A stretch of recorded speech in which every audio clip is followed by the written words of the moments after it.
अस्सलाम वालेकुम दोस्तों। डॉक्टर निगहत नसीम ऑस्ट्रेलिया से मुखातिब है। आप देख सकते हैं कि मैं अपने हॉस्पिटल के अपने कमरे में मौजूद हूँ।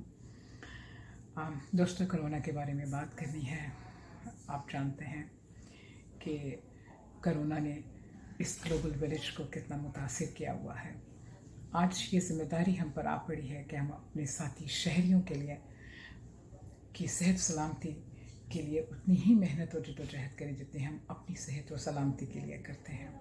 दोस्तों, बहुत आसान है, मुश्किल नहीं है।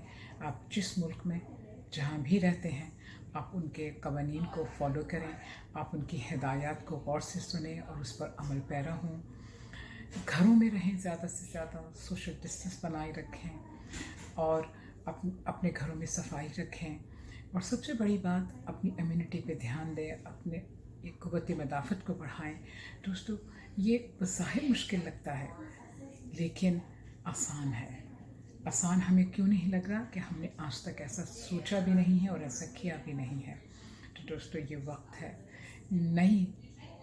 नई बातें सीखने का, करने का, और ये इसको मौका जानिए और अपने आप को तैयार कीजिए, अपने आप की अपनी ज़िम्मेदारी को पहचानिए और कोरोना से लड़िए, एक दूसरे के लिए लड़िए। तो ये इस जंग में हम सब, पूरी दुनिया के लोग एक ही सफ़े पर हैं और हम सब एक दूसरे की सेहत और सलामती की जंग लड़ रहे हैं। इसलिए हमें कोरोना से डरना होगा और मौत से लड़ना होगा।